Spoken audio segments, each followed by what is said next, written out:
विधवा बहू की डोली। सुभद्रा ने अपने इकलौते बेटे वरुण की शादी एक कम पढ़ी लिखी लड़की ज्योत्सना से की थी, ताकि उसकी बहू कभी नौकरी न करे और अच्छी तरह घर संभाले। सब कुछ सुभद्रा की सोच के मुताबिक सब कुछ चल रहा था कि अचानक उसके बेटे वरुण की मौत हो गई। अब सुभद्रा अपनी विधवा बहू ज्योत्सना के भविष्य को लेकर चिंतित हो जाती है। ये जानने के लिए पढ़ते हैं विधवा बहू की डोली। सुभद्रा देवी अपने बेटे वरुण की शादी की तैयारियां कर रही थी। आज वरुण की शादी ज्योत्सना के साथ होने वाली थी। ज्योत्सना 10वीं पास थी, लेकिन घर के कामकाज में निपुण थी। धूमधाम से वरुण की शादी ज्योत्सना के साथ हो जाती है।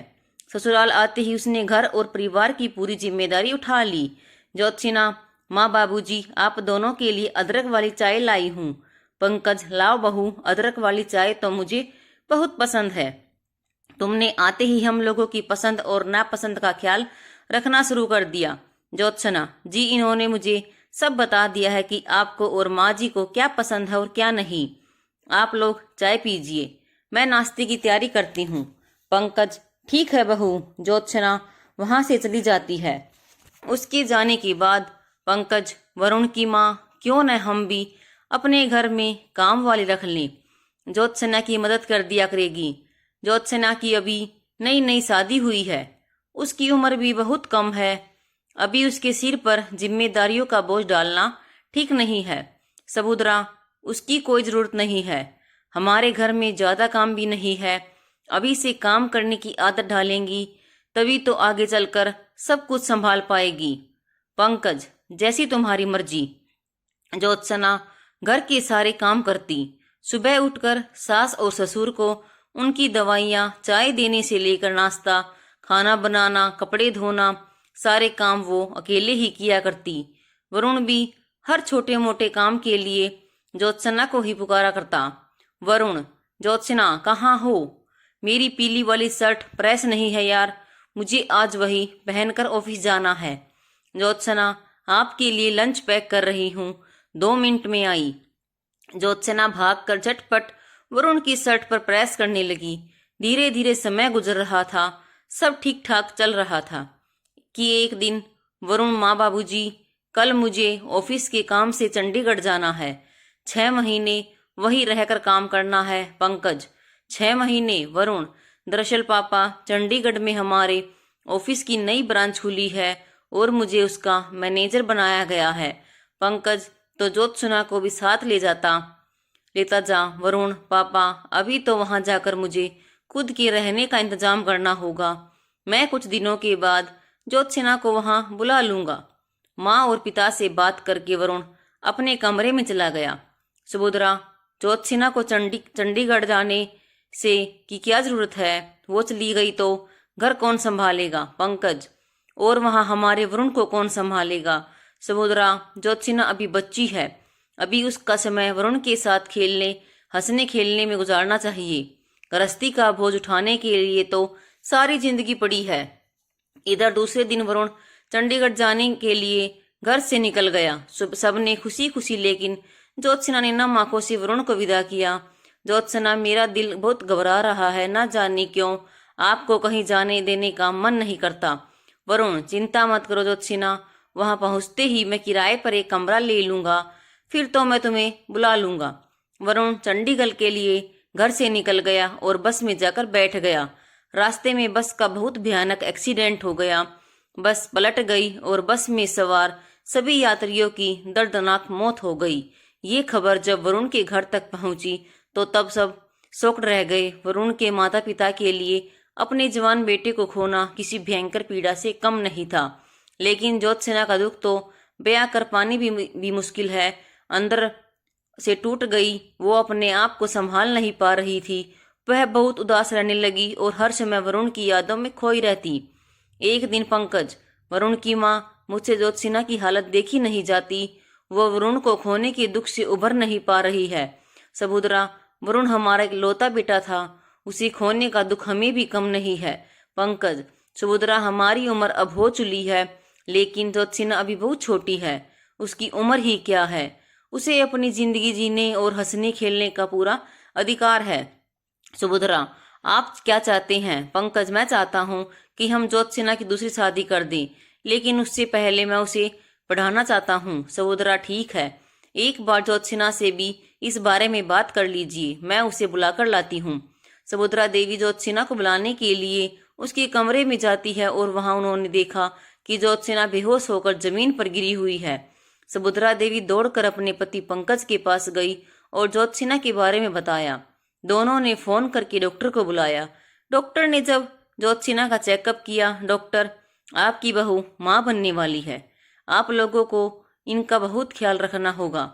चिंता के कारण बच्चे की सेहत पर बुरा असर पड़ सकता है और बच्चा मानसिक रूप से कमजोर हो सकता है।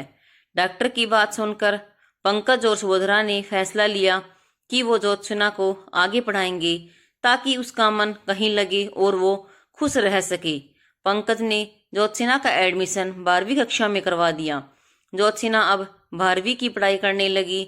सुभद्रा देवी उसके खाने पीने का बहुत ख्याल रखती।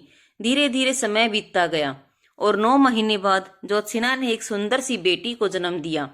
इसके साथ ही वह अपनी पढ़ाई भी करती रही। सुभद्रा देवी और पंकज अपनी पोती अनन्या को पाकर बहुत खुश थे। वे दोनों ज्योत्सना के साथ साथ अनन्या का बहुत ख्याल रखते। ज्योत्सना को लेकर सुभद्रा देवी के मन में भी बहुत बदलाव आ गया था। एक दिन ज्योत्सना रसोई में बर्तन धो रही थी, तभी वहां सुभद्रा देवी आई। सुभद्रा, ज्योत्सना बहू, ये सब छोड़ तू अनन्या के पास जा, उसके साथ खेलेगी तो तेरा दिल बहलेगा और साथ साथ अपनी पढ़ाई भी कर, घर का काम मैं कर लूंगी। ज्योत्सना नन्ही और प्यारी बेटी अनन्या को पाकर अब खुश रहने लगी थी। वो अनन्या के साथ ढेर सारा समय गुजारती और बाकी समय में अपनी पढ़ाई करती।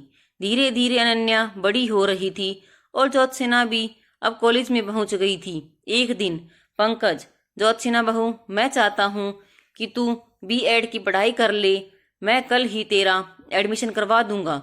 ज्योत्सना, ठीक है बाबूजी। पंकज ने ज्योत्सना का एडमिशन B.Ed में करवा दिया। अब ज्योत्सना रोज कॉलेज जाने लगी। अनन्या भी 2 साल की हो गई थी। एक दिन अनन्या, मम्मा, मुझे भी आपके साथ कॉलेज जाना है।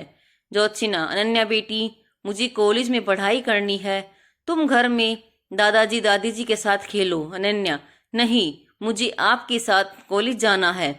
सुभद्रा, इसे अपने साथ ले जा। ज्योत्सना, ये सारा दिन तुझे याद करती है और तेरे पास आने की जिद करती है। तेरे साथ कॉलेज जाएगी तो इसका दिल बहल जाएगा। उस दिन ज्योत्सना अनन्या को अपने साथ कॉलेज ले गई। ज्योत्सना की क्लास में सब अनन्या को बहुत प्यार करने लगे। कोई उसे चॉकलेट देता तो कोई उसे साथ खेलता। तभी ज्योत्सना ने देखा कि राजन अनन्या को अपनी गोद में लेकर उसके साथ बातें कर रहा था। राजन ज्योत्सना की क्लास में पढ़ता था। ज्योत्सना, क्या बातें कर रहे हो राजन? अनन्या, परेशान तो नहीं कर रही है ना? राजन, अरे नहीं, बहुत प्यारी बच्ची है, इससे बात करके मुझे अपना बचपन याद आ गया। तुम इसे रोज अपने साथ कॉलेज लाया करो। अब ज्योत्सना रोज अनन्या को अपने साथ कॉलेज लाने लगी।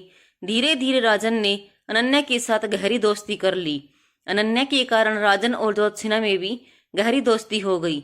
दोनों एक दूसरे के करीब आने लगे।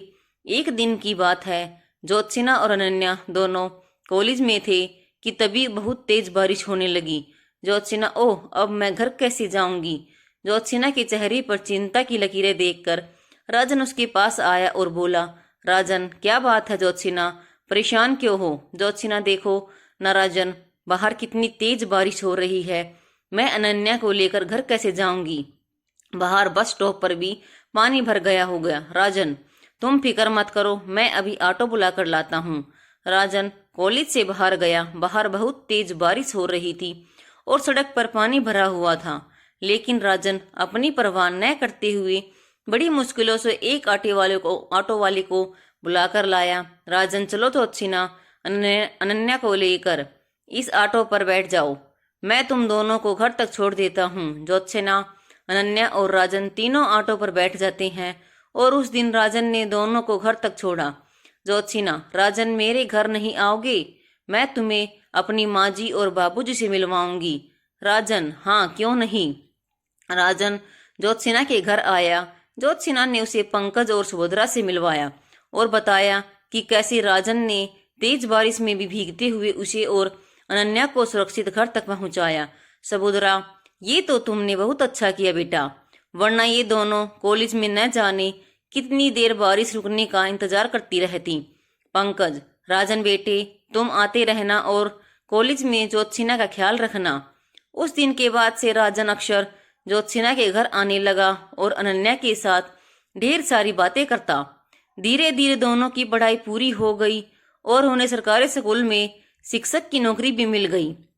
एक दिन पंकज, सुभद्रा, क्या ज्योत्सना को अपनी जिंदगी नए तरह से शुरू नहीं करनी चाहिए?